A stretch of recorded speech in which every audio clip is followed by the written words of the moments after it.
El día de hoy les traigo una serie de recomendaciones para obsequiar en este San Valentín.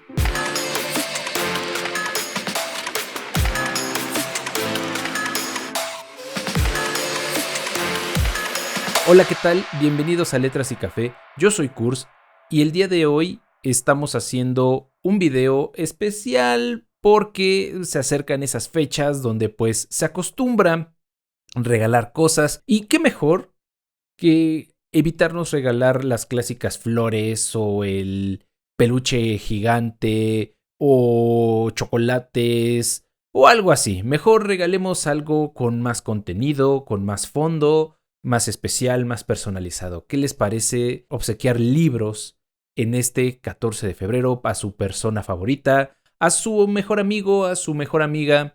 O a aquella persona a la que quieren conquistar su corazón? Vamos a empezar con unos libros que principalmente son... pues, ¿qué son? Pues son libros, tienen hojas. Vamos a hacer dos videos de este tipo. El primero va a incluir una serie de libros que no son forzosamente de fantasía épica o de grimdark fantasy, que es generalmente lo que hablamos aquí, además de sci-fi. Estos libros sí son de fantasía, generalmente son catalogados como fantasía para jóvenes adultos, Young Adult Fantasy, y también tenemos unos cuantos que se salen un poquito de lo que hablamos generalmente en este canal, pero me parece que son unas excelentes recomendaciones. Recuerden que si quieren adquirir alguno de los libros de los que estamos hablando el día de hoy, pueden usar las ligas que se encuentran en la descripción para visitar la tienda de Amazon México. De esa manera, ustedes podrían apoyar a que el canal siguiera adelante. Y aprovechando que ya están en la sección de la descripción, recuerden suscribirse al canal. Empecemos. El libro del cementerio. El libro del cementerio es la primera parte de lo que es conocido como la trilogía del cementerio de Neil Gaiman. Empezamos con un autor que es bastante conocido, sin embargo, esta no es una de sus obras más famosas. Si hacemos a un lado cosas como por ejemplo Sandman, American Gods, Coraline, esta historia la escribió Neil Gaiman inspirado en dos cosas: el libro de la selva y en una ocasión en la que vio a su hijo paseando en su triciclo en un cementerio y lo vio muy cómodo y tranquilo, sin la incomodidad que podría tener, digamos, un adulto, una persona un poco más grande, al pasearse por un camposanto. Así que esta historia habla de Nobody Owens, o Both, y este chico es un niño que es adoptado por un grupo de fantasmas que pues viven en un cementerio, y la historia se narra en pequeñas aventuras que nos van contando el crecimiento de este niño y cómo va adquiriendo poderes. Si a ti te gustan estas historias que son relativamente dulces, pero con una estética bastante oscura y que además pues no es lo más común de Neil Gaiman, es una buena opción. El alquimista de Michael Scott. Este es el primer libro de una serie que se llama Los secretos de Nicolás Flamel. Para todos aquellos que son fans de Harry Potter y de la magia, este es un libro donde tenemos a un par de hermanos, Sophie y Josh, y su vida cambia completamente una vez que se ven involucrados en un gran conflicto de muchos siglos atrás, cuando descubren que una de las personas para las que trabaja uno de ellos es el alquimista Nicolás Flamel, un mago inmortal gracias a algo que se llama el Códex. No voy a dar muchos más detalles. Es un libro muy divertido donde hay mucha acción, hay muchas persecuciones, hay mundos mágicos, hay dioses, seres mitológicos. Es un libro muy entretenido, muy dinámico, rápido de leer y que además tiene un personaje que se llama Morrigan. Con eso ya me ganaron a mí. Ash Ridley y el Fénix. Este libro es como para los más jóvenes. Escrito por Lisa Foiles, una actriz que tal vez recuerden en cosas como All That en Nickelodeon, o incluso si ustedes vieron hace algunos años cosas en The Game Station y en internet, ella ha participado en muchas cosas de YouTube. Escribió un libro donde pues vemos a una chica de 12 años llamada Ash Ridley que de repente se encuentra un fénix, y esto le permite entrar a una academia de magia y bestias donde ella aprende a combatir junto a su compañero mágico, que en este caso es este Fénix, y tiene una mezcla como entre Harry Potter una vez más y Pokémon, en ese sentido, en el que tiene un compañero bestial que siempre está fuera y que pues lo acompaña a todos lados y es su mejor amigo y es su confidente.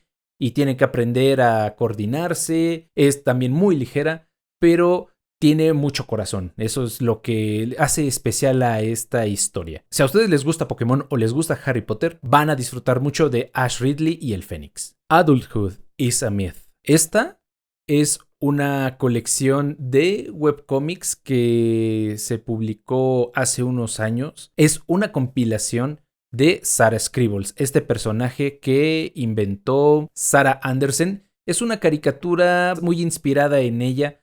Estos eran webcomics que originalmente se publicaban en Tumblr y fueron tan populares, fueron tan exitosos que decidieron hacer una compilación de estas mini historias, de estas tiras cómicas en un libro. Son historias muy divertidas, muy graciosas. Sarah Scribbles es una joven millennial que podemos ver lidiando con el mundo a su alrededor, sus responsabilidades y con convertirse en un adulto. No es una historia en sí, pero la verdad los dibujos son súper divertidos y las historias también, son geniales. Cualquiera que lo lea se va a sentir identificado con este personaje. Cartas de amor a los muertos. Esta novela de Ava de Lyra es una de esas novelas que a quien lo lea le va a derretir el corazón, se lo va a romper, lo va a reconstruir y se lo va a robar. Es una de esas historias tan conmovedoras que podrían convertirse en el favorito de cualquiera. En esta historia, Laurel es una chica que pierde a su hermana mayor, May. Poco tiempo después, en la clase de literatura, le piden que le escriba a alguien que ya haya fallecido. En lugar de escribirle a May una manera de hacer catarsis y de sobreponerse a la pérdida de su hermana, Laurel decide escribirle a Kurt Cobain. La experiencia la ayuda de tal manera que decide seguir escribiéndole a Kurt, y no solamente a él, también continúa escribiéndole a diferentes artistas tanto de la música como de la pintura, y entonces podemos ver que le escribe a cantantes como Amy Winehouse, a Jim Morrison, a Janis Joplin, actrices como Judy Garland. Este libro está genial, la edición además es hermosa, si lo pueden ver, no solo las guardas tienen detalles geniales, sino también los interiores tienen notas a un costado. La experiencia es como leer el diario de Laurel, lo cual hace la experiencia de leer cartas de amor a los muertos mucho más personal, mucho más íntima. The Kingdom of Back. The Kingdom of Back de Marie Lu tiene una portada hermosa. Por ahí es donde quisiera empezar. Miren nada más, qué chulada. Me encanta esta portada. Está increíble. De hecho, esa fue una de las principales razones por las que compré este libro. Marie Lu es una autora de fantasía, generalmente para jóvenes adultos, muy prolífica, ha escrito muchas cosas, tiene cosas mucho más famosas que esto, pero este libro tiene algo que me parece distintivo al resto. Esta historia narra la vida o parte de la vida de Mariana Mozart, la hermana mayor de Wolfgang Amadeus Mozart, y nos habla un poco de manera, digamos, cuasi biográfica, o con una mezcla de realismo mágico, la juventud de Mariana y cómo tenía que vivir a la sombra de su hermano, y su papá siempre le exigió muchísimo, igual que a Wolfgang, pero a sabiendas que pues ella nunca podría ser una gran concertista porque tiene que lidiar con todas las creencias y todos los tabús de aquella época, y lo cual la lleva a descubrir un mundo mágico donde ella es la elegida, y eso la hace sentir muy especial, y podemos ver el desarrollo de su relación con este mundo mágico, con su hermano, con su padre, y cómo las tres historias se van entrelazando y al final se resuelven dejándote con este personaje que crece y evoluciona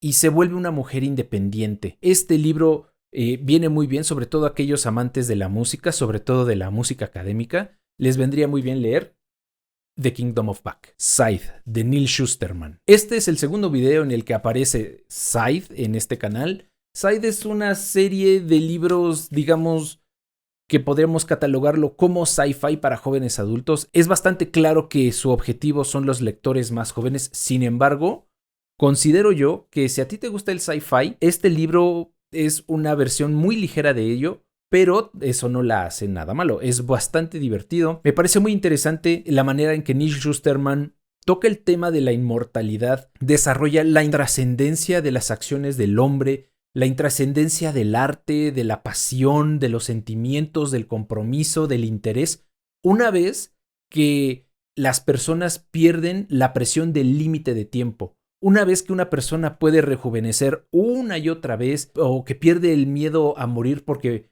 inmediatamente puede ser llevado a una clínica y ser revivido, es muy interesante cómo Neal Shusterman desarrolla esos subtemas sobre la sociedad y la cultura, principalmente la occidental, y la solución que la misma sociedad da para poder mantener un equilibrio en la población, y el terror, la autoridad que imponen las personas que se dedican a matar a las personas, porque pues obviamente una vez que la muerte está controlada, pues necesitas comenzar a regularla, y para eso existen los scythes. Los segadores son asesinos elegidos, y es ahí donde nosotros conocemos a los dos jóvenes protagonistas de Scythe, Citra Terranova y Rowan Damish, que son un par de jóvenes que por alguna razón son elegidos para convertirse en segadores y que además se ven envueltos en una intriga de homicidio, lo cual lo hace también tiene un sabor como a novela negra. Es muy divertido.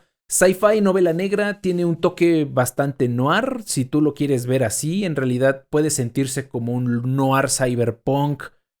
Tiene muchos toques de muchas subcategorías de la ciencia ficción que lo hacen una lectura bastante interesante. Kaiki, cuentos de terror y locura. El título de esta compilación de libros viene del término Kaiki Shotetsu, que se podría interpretar como literatura de cosas sobrenaturales, o sea, como literatura fantástica. Pero como lo sabemos, la cultura japonesa tiene muy arraigados los monstruos, las criaturas fantásticas, los demonios, y esta es una compilación de cuentos cortos, justamente que hablan sobre este tipo de temas. Esta es una opción para todos aquellos que gustan de los temas un poco más lóbregos y oscuros. Este sería un gran obsequio tal vez para Halloween, pero si lo puedes obsequiar ahora estaría increíble. La hora de las brujas, de Nicholas Bowling. Sí, ya hemos hablado de algunos libros que si te gusta Harry Potter puedes leer, pero si además de Harry Potter a ti te gusta el cine de Tarantino, este cine donde el protagonista de verdad sufre y de verdad se lastima y se mete en problemas serios de los cuales parece que no va a poder escapar, La hora de las brujas es para ti. Este libro también habla sobre una bruja, sin embargo, la presencia de la magia no es tan activa como en los otros dos. Aquí se podría llamar un sistema mágico muy suave, donde pues la magia está de trasfondo y es el pretexto para mover el plot. Pero es una intriga de persecución donde tenemos a una chica de nombre Alice, hija de una bruja, que, pues bueno, a su mamá le pasa algo terrible, ella tiene que escapar y esta chica sola tiene que sobrevivir en el Londres del 1577 y se hace una historia de inquisición, de cacería de brujas muy interesante. Es una lectura también muy ligera y una opción para aquellos fans de la magia, pero que también les gusta que se lo tomen un poquito más en serio, un poquito más oscuro. Del lado del Grimdark, La hora de las brujas es tu opción. La última recomendación es la que más se aleja de los temas que generalmente tocamos aquí en Letras y Café, y este es Soy un gato, de Natsume Soseki. Este es un libro de la era Meiji, si no mal recuerdo fue publicado por ahí de 1905, 1906, una cosa por el estilo. Creo que el primer capítulo fue publicado como en una revista, un diario, y poco tiempo después se completó toda la novela. Natsume Soseki la escribió para hacer una sátira de la burguesía y de la cultura de ese momento. El personaje principal es un gato, todo lo vemos a través de los ojos de un gato que nunca tiene nombre, y pues este gato, al ser un gato, pues es soberbio, tiene muchos prejuicios en contra de los hombres y él se vuelve el testigo y se vuelve juez de todo lo que sucede alrededor. Así que a través de el filtro de sus ojos, pues podemos ver de manera irónica todo lo que estaba de moda en esa época en la burguesía del Japón. Critica las costumbres, la constante atención al progreso, sobre todo al progreso que viene del extranjero, y este definitivamente es la mejor recomendación para los amantes de los gatos. Y así llegamos al fin de la primera parte de estas recomendaciones. Si ustedes tienen un libro el cual les encanta regalar porque es su favorito o porque es un excelente obsequio, por favor déjenlo en los comentarios. Y si les gustó este video, ya saben, denle like, suscríbanse al canal, píquenle a la campanita y compártanlo con sus amigos. Hagamos que esta comunidad sea aún más grande. Yo soy Kurs y nos vemos en la próxima.